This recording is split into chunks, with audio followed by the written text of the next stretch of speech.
Vivian Atakos. I'm a communications specialist based at CCAPS in Nairobi, Kenya, and I help communicate science by synthesizing scientific outputs to various groups of people, making it understandable, making it digestible, making it usable to policymakers, to the media, to development practitioners.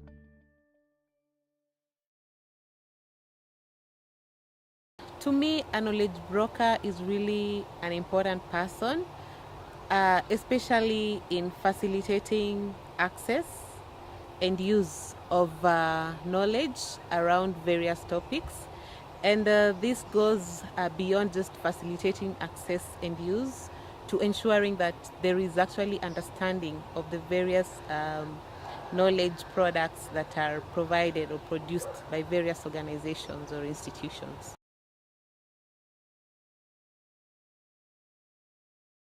I use a number of tools. Some of them are online tools, some of them are physical tools.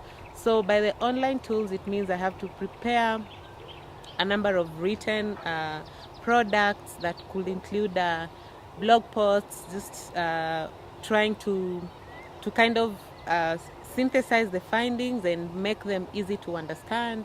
When I want to reach out to the journalists, I have to work on a number of press releases. I have to work on op-eds that are really targeted to that group of people.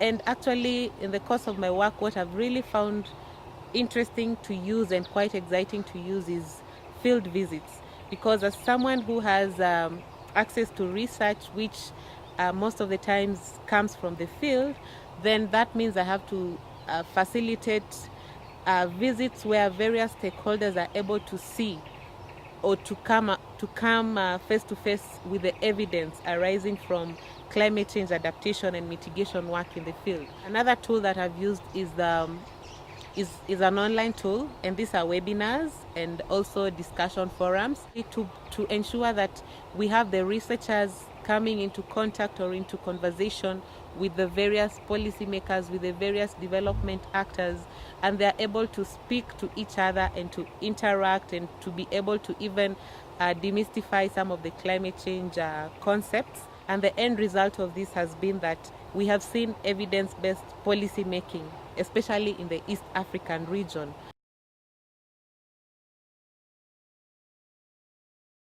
This is important because you get to synergize.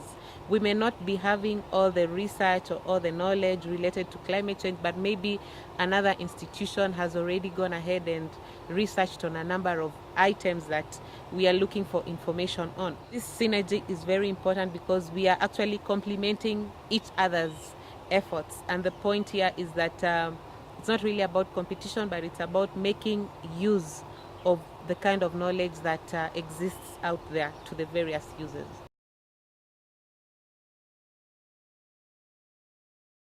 You find that already communities, already individuals are already questioning on what's going on in this country or what are the impacts of climate change on agriculture.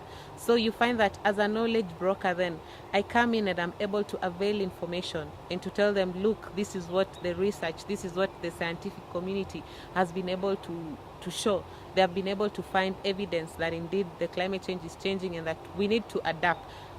You find that last year, when countries were submitting their intended nationally determined contributions to the UNFCCC, most of the countries or the policymakers that we work with in Kenya, in Uganda, in Tanzania, they actually went and used climate smart agriculture framework programs that they developed by being close in touch and in contact with researchers who are working on climate change.